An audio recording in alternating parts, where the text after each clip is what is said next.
스포일러 많습니다. 욕설 간혹 있습니다. 청취에 주의하시길 바랍니다.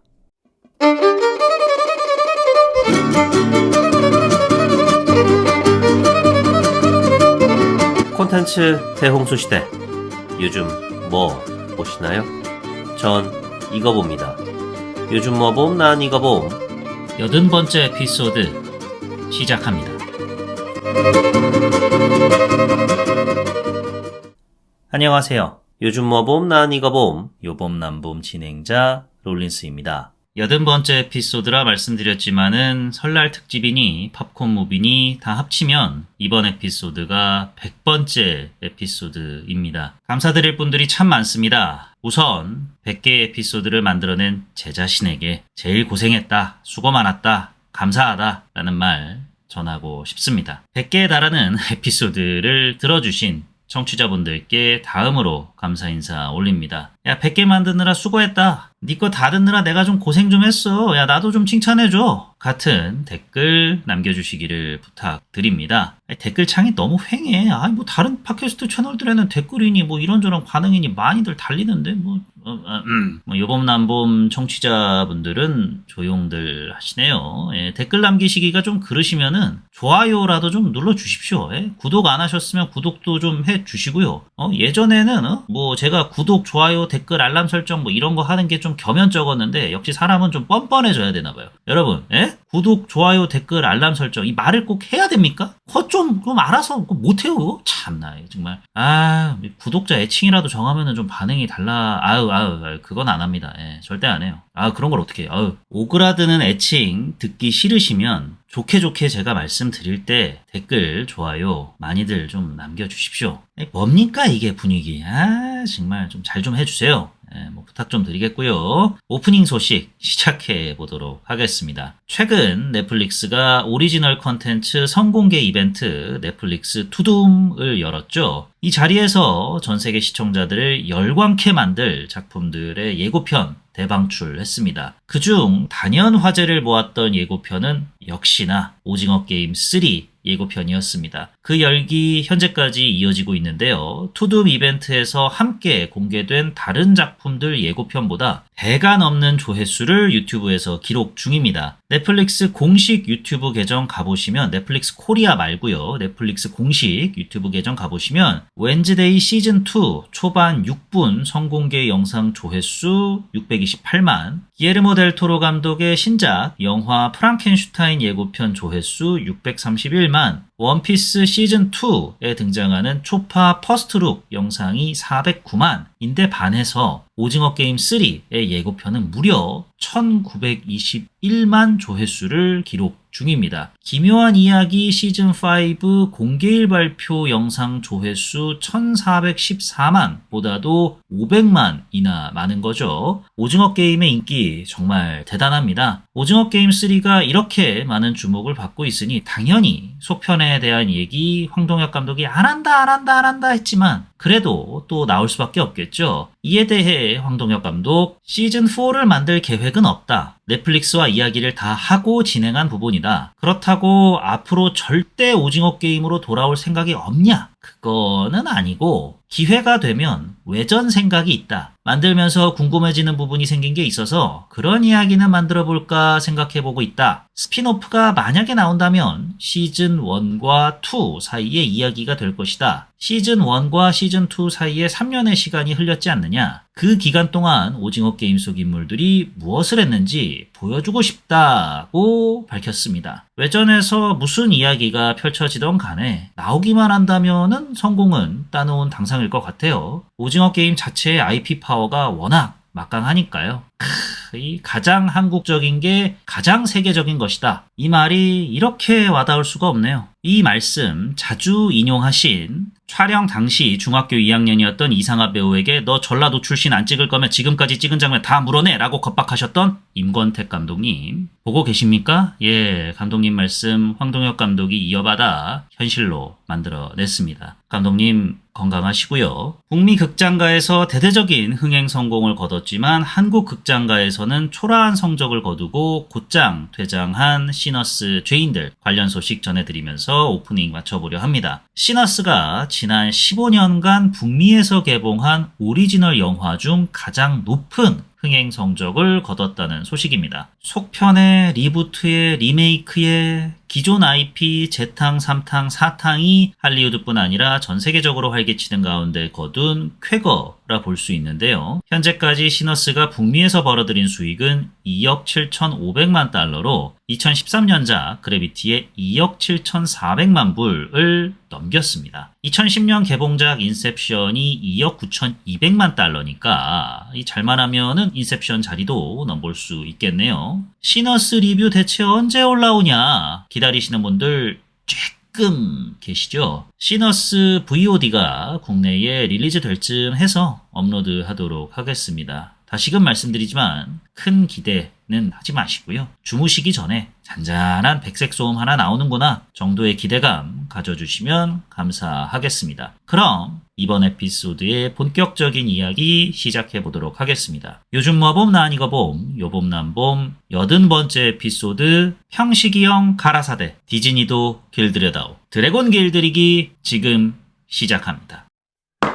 영화 드래곤 길들이기는 슈렉, 쿵푸팬더 시리즈 등을 만든 드림웍스가 2010년에 내놨던 애니메이션 장편 영화 드래곤 길들이기의 15년 만의 실사 영화입니다. 2010년작과 2025년작 모두 크레시다 코엘 작가의 동명 소설을 원작으로 두고 있고요. 즉 민용 소설 드래곤 길들이기, 신용 애니메이션 드래곤 길들이기, 망나뇽 영화 드래곤 길들이기 3단 진화를 한 거죠. 드래곤 길들이기는 드림웍스 애니메이션이 실사 영화로 재탄생한 첫 번째 케이스인데요. 2010년작의 공동 연출과 공동 각본을 맡았던 딘 데블로이스 감독이 실사 영화의 연출과 각본을 단독으로 맡게 됐습니다. 참고로 딘 데블로이스 감독과 2010년작의 연출과 각본을 함께한 사람은 크리스 샌더스 감독입니다. 어째 익숙한 이름이죠? 그렇습니다. 애니메이션 그리고 실사판 릴로와 스티치에서 스티치 목소리 연기를 맡은 그분이시죠. 실사판 릴로와 스티치에서 목소리 연기만 맡으셨을 뿐 연출은 맡지 못하셨습니다. 그에 반해 딘 데블로이스 감독은 애니메이션과 실사판 두 작품 모두 연출하게 되었는데요. 애니메이션판의 감독이 실사 영화 감독을 맡은 경우는 대단히 희귀한 케이스라고 합니다. 그만큼 제작사가 드림웍스하고 유니버설 스튜디오가 원작을 너무나도 애정해서 감상에 젖어서 압류, 실사판을 제대로 구현할 사람은 딘 당신밖에 없어요 라고 생각해서 딘 감독에게 실사판 연출을 맡겼다 기보다는 딘 감독이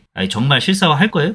그럼 내가 할게 라고 했답니다. 딘 감독은 원래 애니메이션을 실사화시키는 일련의 풍토에 좀 회의적이었대요. 성공한 애니메이션을 실사화시키는 작업 방식 자체를 게으른 작법이라고 여겼었고 실사판이 기존에 공들여 만든 애니메이션을 대체해버리는 거를 애니메이터로서 반기지 않았을 뿐더러 그렇게 해서 실사판이 나왔는데 원작의 감정을 훼손한 무감각한 이거 어디서 자꾸 쥐새끼가 뒤질라고 자꾸 찍찍거려 나 무감각한 리메이크였던 경우가 너무 많았어서 회의적이었다는데요. 이번 작품도 그런 위험이 있다는 것을 잘 알고 있었기에 실사화를 추진하려는 제작사에게 언급드렸던 것처럼 정말 실사화를 할 거라면 내가 하겠다. 기왕 만들 거 내가 제대로 만들고 싶다. 라 말했다 합니다. 드래곤 길들이기 실사판 제대로 만들기 프로젝트에 돌입하자마자 딘 감독은 곧장 2010년작의 음악 감독을 맡았던 존 파월 감독에게 가장 먼저 연락했답니다. 형, 바빠? 별건 아니고 들었지? 드래곤 길들이기 실사판 만든다는 거. 그거 내가 감독하기로 했어. 기억하지. 지난번에 술 먹을 때 이 제작사 새끼들 돈에 환장해가지고 자꾸 실사판 나불댈 때마다 내가 진짜 죽여버리고 싶다 한 거 내가 다 기억하지. 형. 근데 그래서 내가 감독하겠다 한 거야. 기왕 할 거면은 내가 제대로 하겠다. 이래가지고 내가 감독하게 된 건데 형 그러니까 말인데 이거 음악 감독 맡아주면 안 돼? 아니, 나 혼자 어떻게 하냐? 형이 있어야지. 형 안 할 거야? 그럼 이 영화 망하면 이거 형 책임이다. 형도 책임이 있는 거야. 해서 존 파월 음악 감독이 복귀했다더라. 존 파월 음악 감독 복귀하자마자 이번에는 원작에서 주인공 아빠 스토이크 목소리 연기 맡았던 제라드 버틀러 배우에게 전화를 해가지고 형, 나야. 잘 지냈지? 아, 내가 알고 있네? 존 형이 말했구나. 하여간, 그 인간, 아유, 입사. 여튼, 형 없으면 안 되는 거 알지? 할 거지? 우리 촬영 기간이 이때부터 안 돼? 왜? 다른 영화 촬영? 형, 조정 안 돼, 어떻게? 야, 돈 좀 작작 벌어라. 나 정말 진짜, 해서 다른 배우 캐스팅을 고려했다고 합니다. 딘 감독 말로는 꽤나 고통스러운 순간이었다고 하는데요. 그 고통을 누가 덜어주었느냐? 2023년에 할리우드 작가조합, 배우조합 동시 파업이 있었었죠. 파업으로 인해 할리우드 웬만한 영화 제작이 올스탑되고 추후 스케줄이 전면 재조정되면서 제라드 엉아의 복귀가 가능해졌다 합니다. 존 형의 제라드 엉아까지 복귀가 확정되자마자 딘 감독 이 영화 무조건 대박 난다 확신이 생겼다 하네요. 북미에서는 이제 막 개봉했기에 과연 딘 감독의 확신대로 대박 날지는 지켜봐야겠지만 유니버설 스튜디오도 딘 감독과 생각이 같았나 봅니다. 영화 개봉 2달 전인 2025년 4월에 이미 후속편 제작을 확정 지었습니다. 개봉 날짜까지 고지했어요. 2027년 6월 11일이라고 합니다. 감독 인터뷰에 따르면은 이제 막 시나리오 작업에 착수를 해가지고 올 겨울쯤에나 제작에 들어갈 것 같다 합니다. 계획대로 일이 착착 진행만 잘 된다면은 딱 2년 후에 속편이 나온다는 건데 부디 속편 딘 감독 바람대로 1편 대박 나서 별탈 없이 순조롭게 제작되기를 응원해 봅니다. 영화 드래곤 길들이기 출연 배우로는 향후 10년간 투슬리스 덕에 탄탄한 커리어 확보하게 된 메이슨 템즈 배우, 미션 임파서블 2에서 톰 크루즈의 마음을 훔친 소매치기 탠디 뉴턴 배우의 딸 니코 파커 배우. 니코 파커 배우가 오디션 끝에 아스트리드 역할로 캐스팅이 되었다 라는 소식이 전해졌을 때 애니메이션 팬들의 반발이 은근 심했죠. 애니메이션 아스트리드는 금발의 백인인데 니코 파커 배우는 갈색 곱슬머리의 흑백 혼혈 배우라 싱크로율이 맞지 않는다고요. 이에 대해 딘 감독이 적극 변호에 나섰습니다. 오디션을 통해 연기력을 입증을 했고 드래곤 길들이기는 역사물이 아닌 어디까지나 판타지물이며 기존 애니메이션을 똑같이 재현하려는 것도 아니다 라고요. 디즈니도 인어공주 논란이 있을 때 적어도 이런 태도를 취했어야 되는 거. 나 진짜 맨날 배우 뒤에 숨어가지고 말이야 이 쥐새끼 이거. 나 정말 다 떠나서 저는 어떻게 봤느냐. 아스트리드 캐릭터 알바입니까? 이게 말괄량의 길들이기도 아니고 아스트리드 길들이기가 아니잖아요. 여주인공이라 볼 수는 있지만 이 작품의 핵심 캐릭터는 어디까지나 히컵과 투슬리스고 넓게 쳐줘도 히컵의 아버지 스토이크까지가 핵심 인물들이지 아스트리드는 그냥 그 동네에서 쌈 좀 하는 좀 치는 아이. 그러다가 히컵? 애견남인 줄 알았는데 새끼 테토남 기질이 있네? 해서 주인공과 눈 맞는 그런 캐릭터잖아요? 그닥 그게 있어서 그렇게까지 중요하진 않다 보니까 그냥 그러려니 하고 넘어가려는데 스타일이 좀 걸려서 문제였지만 괜찮았다 말씀드릴 수 있겠고요. 15년 만에 같은 배역으로 복귀한 제라드 버틀러 배우, 그리고 드라마 해리포터에서 해그리드 역을 맡게 될 닉 프로스트 배우 등이 출연합니다. 영화 드래곤 길들이기 줄거리 요약 시작해 보도록 하겠습니다. 릴로와 스티치 에피소드에서 애니메이션과 줄거리가 대동소이하다 말씀드렸었죠. 드래곤 길들이기는 대동소이도 아닙니다. 완전히 똑같다고 하면은 애니메이션 팬분들께서 아닌데 애니메이션에서는 족장지위 세습제였지만은 실사판에서는 가장 뛰어난 바이킹에게 물려주는 것으로 바뀌었는데 하실 수 있으니까 완전히 똑같진 않고요. 미세하게 달라진 점은 있습니다만 줄거리의 뼈대는 원작 그대로다고 말씀드릴 수 있겠네요. 전 세계 바이킹들이 모여 사는 버크라는 섬이 있습니다. 버크 섬 근처에는 드래곤 서식지가 있는데요. 정확한 위치는 베일에 쌓여 자세히는 모르지만 그놈의 드래곤 서식지로 인해 주민들은 여러 세대에 걸쳐 드래곤과 전쟁을 벌여왔습니다. 영화가 시작하자마자 망할 놈의 드래곤 녀석들이 또 버크섬에 습격해 옵니다. 주민들의 식량, 가축, 등을 빼앗아 가려는데요. 명색이 바이킹인데 두고만 볼 수 없죠. 버크섬의 족장 제라드 버틀러 배우가 연기한 스토이크의 진두지휘 아래 반격에 나섭니다. 스토이크의 외동아들 메이슨 템즈 배우가 분한 히컵도 아버지처럼 드래곤 사냥에 힘을 보태려 합니다만 아버지를 비롯해 섬주민 모두 심지어 동년배 애들인 니코 파커 배우가 분한 아스트리드와 그녀의 친구들 마저 괜히 사고치지 말고 그냥 집에서 잠이나 자라 히컵을 무시하기 일쑤입니다. 왜냐? 소시적에 페르시아 군대 일당백으로 때려잡았을 것만 같은 위용을 뽐내는 스토이크와 달리 히컵은 여러모로 비리비리하기 때문인데요. 그래도 아버지와 마을 사람들에게 인정받고 싶은 마음에 본인의 장점인 공돌이적 특성을 살려 드래곤 사냥에 나섭니다. 짙은 어둠 속에 하늘에서 뭔가 번쩍합니다. 얼마 후 다시 이번엔 또 저기서 또 번쩍거려요. 아, 저건 분명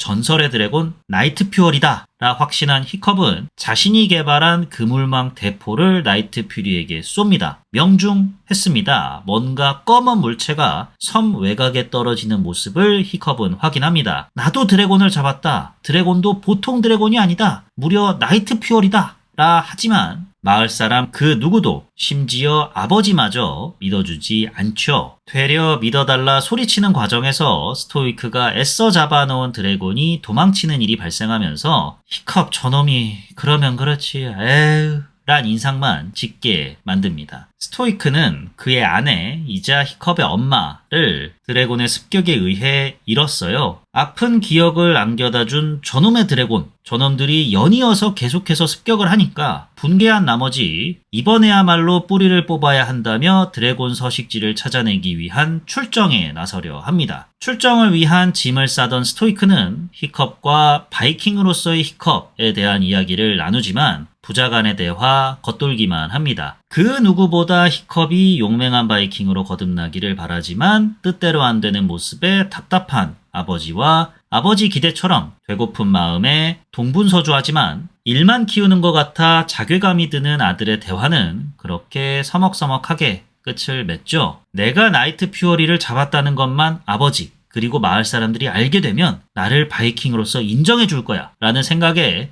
전날 나이트 퓨어리가 추락했을 지점을 수색하다 마침내 그물에 엉켜 움직이지 못하는 나이트 퓨어리를 히컵 발견하게 됩니다. 떨리는 손으로 히컵 나이트 퓨어리에게 단검을 찔러 넣으려는 그 순간 겁에 질려 반쯤 포기한 채 죽음을 받아들이려는 나이트 퓨어리의 눈을 마주치게 됩니다. 아, 이 동물 눈 보는 순간 끝이죠. 그 눈만 아른거리고 어서 빨리 내가 케어해줘야 할 것만 같은 기분이 팍팍 들죠. 드래곤도 다 똑같아요. 히컵은 나이트 퓨어리를 찌르는 대신 그물을 풀어줍니다. 풀어주자마자 나이트 퓨어리가 히컵에게 달려듭니다. 대대손손 전해진 말처럼 드래곤은 인간을 절대 살려두지 않는다가 떠오른 히컵은 괜히 풀어줬나? 이렇게 죽는 건가? 했지만 나이트 퓨어리 으르렁거릴 뿐 히컵을 죽이지 않고 사라집니다. 진정한 바이킹으로 거듭나고 싶다는 아들의 뜻을 받아들인 스토이크는 출정에 나선 본인을 대신해 드래곤 훈련 교관이 된 마을의 대장장이 거버가 주관하는 훈련에 히컵도 참여시킵니다. 버크섬 청소년들이 참여하는 이 훈련에서 가장 월등한 성적을 기록한 최우수 훈련생은 마을 주민이 보는 앞에서 드래곤을 죽일 수 있는 영광을 얻게 되는데요. 아스트리드를 비롯한 훈련생들, 히컵이 훈련에 참여했다는 소식이 영 달갑지가 않습니다. 드래곤 사냥꾼과는 거리가 먼 사고뭉치 쉐끼가 훈련에 참여해? 아빠 찬스 진짜 오지게 쓰네 라는 생각 때문인데요. 히컵 또한 훈련에 쉽사리 집중을 못합니다. 그렇죠. 나이트 퓨어리의 눈망울이 자꾸만 아른거리니까요. 나이트 퓨어리에 대해 좀 알아보고자 드래곤 대백과사전을 펼쳐봅니다. 분명 나이트 퓨어리는 히컵을 겁만 줬을 뿐 공격하지 않았잖아요. 사전에는 이 드래곤 저 드래곤 다 인간을 그 즉시 죽이니 이 드래곤을 보면 바로 죽일 것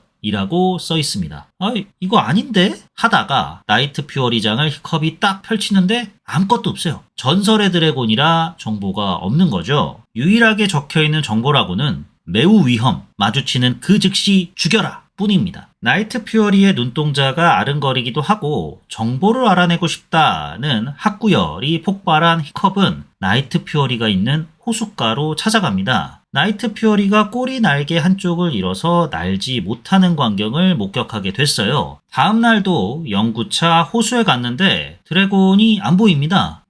분명 날지 못했는데? 그새 어디 간 거지? 하는 순간 백어택! 히컵이 찾아왔다는 걸 인지한 나이트 퓨어리가 경계태세에 나선 거죠. 나는 널 해치러 온 사람이 아니다. 너에게 도움을 주러 온 사람이다. 라는 것을 히컵이 온몸으로 설파를 하지만 나이트 퓨어리 경계를 쉽사리 풀지 않습니다. 무장을 해제한 히컵은 드래곤에게 다가가 교감하기 위해 한쪽 팔을 쭉 내밉니다. 눈빛이 돌변한 나이트 퓨어리 히컵에게 서서히 다가가기 시작하는 과연 히컵은 영화 시작 30분 만에 한쪽 팔을 잃게 될까요? 드래곤 훈련은 정상적으로 마칠 수 있을까요? 스토이크는 드래곤 서식지를 찾아내는데 성공할까요? 아직 버크섬에 머물고 있는 나이트 퓨어리를 스토이크가 보게 된다면 나이트 퓨어리의 운명은 어떻게 될까요? 지금 극장에서 확인해 보시기 바랍니다. 영화 드래곤 길들이기를 보고 제가 느꼈던 좋았던 점과 아쉬웠던 점에 대해서 말씀드려 보도록 하겠습니다. 먼저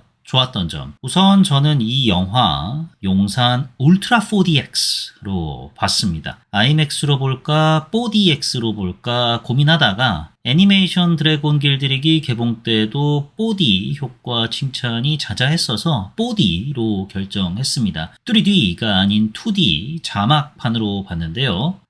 이 IMAX로 안 봐가지고 정확한 비교는 불가능하지만 4D로 보기를 매우 잘했습니다. 4D, 3D는 또 어떨까 하는 호기심마저 안겨다 줄 정도로 쾌감, 박진감, 감동 등 감감감, 작품이 본래 갖고 있는 것 그 이상을 제게 안겨다 주었습니다. 용산에서 4D, 3D는 하루에 상영관 하나 열릴까 말까 하다 보니까 경쟁률이 너무 치열해서 포기했고요. IMAX로 다시 보고픈 마음이 생겨서 요즘 용암에 취소표 안 나오나 그것만 바라보고 있습니다. 4D 상영관이 당연히 용암액에 비하면 스크린 크기가 작잖아요. 비행 장면 등에서 가슴이 뻥 뚫릴 것만 같은 해방감을 안겨다 주기에는 많이 부족했습니다. 영화 끝나고 엔딩 크레딧과 함께 보여주는 대자연 풍광 장면 있잖아요. 뭔가 감독 양반이 찍어놓은 게 아까워서라도 다 보여주려는 듯한 인상이 팍팍 묻어났는데 이 장면 또한 영화 내용과는 상관이 그닥 없지만 그럼에도 IMAX에서 봤더라면 어땠을까라는 호기심이 들었습니다. 비행 장면에서 히컵과 같은 기분을 만끽하고 싶다 하시면은 4D로 보시고요. 난 놀이기구 이런 거 잘 못타. 광활한 대자연, 압도적인 사이즈, 웅장한 활공, 맥스로 경험하고 싶다 하시면은 IMAX 추천드립니다. 이렇게 제가 사발을 쫙 푼 이유는 영화도 영화 나름대로 재밌고 감동적이었지만은 특수관 효과로 감상이 배가 된 부분이 있으니 들으시는데 참고 부탁드린다는 차원에서 한번 읊어봤습니다. 드래곤 길들이기를 보면서 가장 좋았던 점은 바로 촬영이었습니다. 드래곤 비행 장면에서 이 촬영 정말 빛을 발했는데요. 시점샷하고 풀샷을 균형감 있게 배치해가지고 마치 내가 히컵이 된 것 마냥 비행이 안겨다주는 쾌감과 스릴을 고스란히 전달해주더라고요. 이거 다 CG인 거 아는데도 짜릿했습니다. 가장 인상적이었던 샷은 어느 정도 드래곤 비행 조종법에 익숙해진 히컵하고 토슬리스가 절벽 옆에서 해수면과 평행 방향으로 직진할 때였는데요. 카메라가 멀리서 그들의 모습을 풀샷으로 담아가면서 쭉 따라가잖아요. 항공 촬영한 실제 이미지 기반으로 시각 효과 아티스트들이 구름과 하늘의 질감 다 구현해서 배경을 완성해냈답니다. 거기다가 드래곤 CG를 합성해서 현실감을 높였다는데 그렇게 완성해낸 그 화면,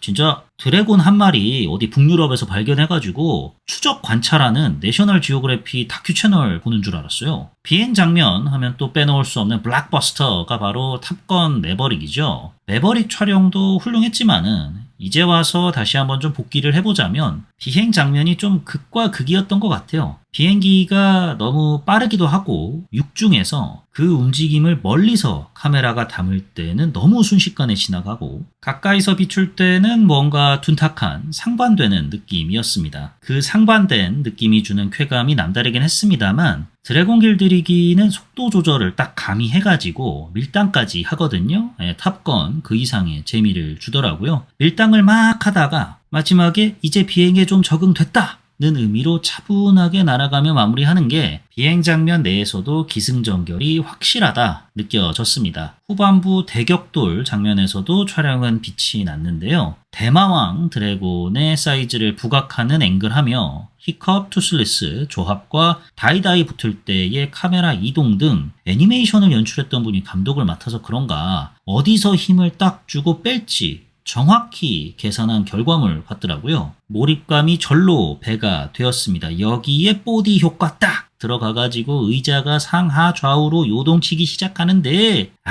나도 드래곤 갖고 싶다. 엄마 드래곤 사줘. 아빠 투슬리스. 이 나이 처먹고 부모님한테 징징거려 볼까 생각 들게 만들어줬습니다. 다음으로 좋았던 지점은 꽤나 다층적인 이야기를 잘 엮어낸 스토리텔링인데요. 애니메이션을 거의 고스란히 따다가 실사화를 시켰으니까 이 작품만의 특성이라 볼 수 있겠는가 싶긴 한데 애니메이션의 상영 시간이 98분이고 실사판은 125분입니다. 한 30분 정도 늘어난 거죠. 늘어난 분량을 상당 부분 액션에 할애한 듯 보입니다만 서사에 있어서도 설득력을 한층 강화시키는 쪽으로 작용했습니다. 그렇다 보니 부자 간의 갈등, 히컵의 인정 욕구, 히컵과 투슬리스 간의 우정, 히컵을 바라보는 주변 인물들의 시선 등등 그 내용의 깊이가 애니메이션보다 한층 깊어졌다 느꼈습니다. 우선 스토이크가 그토록 드래곤을 증오하는 이유에 있어 죽은 아내 히컵의 어머니 관련 대사 몇 줄이 추가됐죠. 충분히 스토이크 말에 이해가 되면서도 반대로 히컵 또한 그렇다고 계속 싸우기만 하면은 뭐가 남냐. 우리 편견을 좀 바꿔보자 라는 말도 일리가 있다 보니까 이거 참 쉽게 해소되기 힘든 갈등이겠구나 라는 인상을 강화시키는데 많은 도움을 안겨다 주었습니다. 아스트리드가 히컵에게 넌 아버지 잘 만나가지고 고생 한번 안 하면서 살아봤잖아. 그런 네가 바닥에서 올라온 내 심정을 알아? 그냥 아버지 밑에서 꿀이나 빨어. 드래곤 훈련소에서 나 방해하지 말고 이씨. 나는 이거보다는 훨씬 톤 다운되었지만 느낌은 좀 비슷한 대사를 내뱉잖아요. 이 같은 히컵을 둘러싼 세간의 시선을 보여줌으로써 히컵이 왜 저리 진정한 바이킹으로 거듭나고 싶어 했는지 또 아스트리드와 그 친구들은 왜 히컵을 아니 꼽게 그간 봐왔는지 자연스레 설명이 되죠. 히컵이란 캐릭터의 입체성을 강화하는 방향으로 작용했다고 생각을 합니다. 이 모든 갈등을 히컵과 투슬리스의 환상의 팀워크로 일거에 해결을 하잖아요. 드래곤을 향한 편견, 나약하다 생각했던 아들의 리더로서의 자질, 애견남인 줄 알았는데 테토남이었던 건에 대하여 사회가 정해놓은 틀에 맞추려 발버둥치는 삶이 아닌 나만의 특성으로 개척해 나가는 삶이 가진 잠재성 등 점층적으로 쌓아올린 이야기들이 만능 열쇠를 만나서 하이라이트 장면에서 깔끔한 엔딩을 맞이하죠. 시각적 요소가 안겨다주는 쾌감뿐 아니라 서사적 쾌감마저 느낄 수 있었습니다. 딘 감독에 따르면 이번 실사화 프로젝트에 아스트리드를 포함해서 원작에서 충분히 다루지 못했던 캐릭터들에 대한 이야기 등등을 서사적으로 담고 싶었다 합니다. 그렇기에 이 영화는 마치 2010년에 더 많은 예산과 시간이 있었다면 만들 수 있었던 버전이다 라 밝혔는데 그 당시 이제 못 담았던 것들을 이번에 제대로 완성을 해봤다고 합니다. 그래서 그런지 애니메이션에서는 삭제되었던 액션 장면 등이 실사화에서 추가가 되었더라고요. 대마왕 드래곤, 이 아스트리드가 탄 드래곤 꼬리를 물어가지고 못 움직이게 만드는 장면 있잖아요. 애니메이션 때 다 구현을 해놨는데 최종 편집본에서는 삭제된 장면이더라고요. 늘어진다 생각해서 뺀 건지 히컵과 투슬리스에 더 집중하고 싶어서 삭제한 건지 이유는 모르겠으나 적어도 실사판에서는 히컵을 돕는 동료들의 액션 장면으로 시작해 아스트리드의 대활약상으로 마무리되는 게 전혀 늘어진다는 느낌 없었습니다. 이처럼 애니메이션에서는 못 담았던 것들을 이번에 제대로 완성하는 느낌의 작품인데 예산은 애니메이션보다 적게 들어갔어요. 애니메이션 제작비가 1억 6,500만 불, 실사판 제작비가 1억 5천만 불입니다. 15년이라는 시간차를 생각해서 인플레이션까지 감안을 하면 와우, 단순 1,500만 불 차이가 아니죠. 이 또한 애니메이션 감독의 짬이 빛을 발한 순간이라 봐야 하는 걸까요? 마지막으로 좋았던 점은 음악입니다. 딘 감독이 좋은 음악 감독한테 가장 먼저 전화를 건 이유가 다 있어요. 형, 나야, 할 거지? 라고 한 이유가 다 있더라고요. 좋은 감독이 선사한 감명 깊은 음악 만들어내는데 나름의 고충이 있었답니다. 딘 감독처럼 애니메이션 그대로만 가면 안 된다. 기본 틀은 유지를 하되 시간이 흐른 만큼 성숙한 느낌을 안겨줘야 한다. 애니메이션 팬들 향수를 고양시키고 새롭게 유입되는 팬들 설레게 만들 그런 음악을 만들어야 한다. 해서 고민을 꽤나 하셨답니다. 그러실만 합니다. 그 결과 주인공 콤비의 첫 비행 장면 때 울려 퍼지는 예고편에도 삽입된 테스트 드라이브. 정확하게는 애니메이션에서는 곡 제목이 테스트 드라이브고요. 이번 실사판에서는 제목이 바뀌었습니다. 테스트 드라이빙 투슬리스로요. 여튼 이 음악이 딱 나올 때 아마 실사판으로 드래곤 길들이기 처음 접하신 분들도 마음이 고무되는 그 기분 느끼셨으리라 생각합니다. 음악 다 좋았는데 마지막에 활용 측면에서 조금은 좀 아쉬웠었는데 여튼 딘 감독의 드래곤 길들이기 실사판 제대로 만들기 프로젝트 대성공입니다. 실사화라는 게 대단한 거 바라는 게 아니잖아요. 내가 열광했던, 좋아했던, 함께 울었던 그 캐릭터가 만약에 살아 숨쉰다면은 이럴 것이다 라는 느낌, 벅찬감도 그거 하나 안겨다 주면 다 되는 거지 않습니까? 그런 의미에서 드래곤 길들이기 거슬리는 게 하나 없어요. 히컵 빼다 박은 남자 배우 데려왔지. 투슬리스 적당히 현실감 있게 사이즈 업하고 질감 살려서 요물딱지게 구현해냈지. 애니메이션에서 좀 헐거웠던 서사 메꾸는 방향으로만 추가할 거 추가했지. 애니메이션 그 이상의 박진감, 쾌감 담긴 액션 장면 구현해냈지. 니코 파커 배우 관련 이런저런 얘기가 있긴 합니다만 누구처럼 개봉 앞두고 인터뷰 논란 일으킨 것도 아니고 어떤 영화처럼 아름다움의 기준을 외면에서 내면으로 바꿔버리는 바람에 영화 전체 맥락이 총체적인 난국이 된 것도 아니고 스타일링만 좀 문제일 뿐이지 어차피 메인 캐릭터도 아닌데 어떻습니까? 이걸 다 종합하면은 그간 쥐새끼가 관객들의 눈을 많이 배려놨다고는 하지만 그거와 별개로도 드래곤 길들이기 실사판 프로젝트 이 대박의 느낌이 팍팍 느껴집니다. 아쉬웠던 점에 대해서 말씀드려 보도록 하겠습니다. 아스트리드 스타일 얘기가 나온 김에 말씀을 이어가자면은 배우 체형에 비해서 갑옷이 좀 커요. 키가 155cm랍니다. 니코 파커 배우가. 체형도 호리호리해요. 그래서 좀 날렵한 느낌을 줄 수 있는 장신구를 착용했다면 어땠을까 하는 아쉬움이 있습니다. 아스트리드가 동년배 친구들 중에서 가장 잘 치는 캐릭터잖아요. 날렵함, 그리고 번뜩이는 기지와 임기응변에 탁월한 승부사적 기질을 지닌 캐릭터로 강조점을 보다 더 세게 줘가지고 묘사를 했더라면 역시 잘 치는 캐릭터답구만 하는 느낌이 팍팍 났을 텐데 아쉬움이 살짝 있습니다. 머리 스타일도 흑인 정체성을 살리고자 드레드락이라 하나요? 우리나라에서는 흔히들 레게 머리라 하는 그런 스타일로 했던데 작은 체형의 배우가 부해 보이는 머리 스타일을 하고 있으니까 얼굴이 정말 작은데도 커 보여요. 그래서 볼 때마다 배우의 매력을 가리는 방향으로 스타일링이 되었다는 인상을 영화 내내 지울 수 없었습니다. 그 다음에 아쉬웠던 점으로는 음악 활용을 꼽고 싶은데요. 음악 자체는 좋아요. 좋은데 감질맛을 주려 그런 건지 좀 너무 아낀다라는 인상을 받았습니다. 테스트 드라이빙 투슬리스 이 얼마나 좋은 음악입니까? 제목 따라서 꼭 테스트 드라이빙 할 때만 쓸 필요는 없잖아요? 그 후에도 마지막에 드래곤 대마왕과 다이다이 뜰 때 좀 나오기는 하는데 그래도 뭔가 너무 감질맛이 심해요. 좀 제대로 딱 한 방 먹이는 그 순간에 딱 딴 하고 나오면 얼마나 좋습니까? 혹은 영화 엔딩 딱 뜰 때 그때 또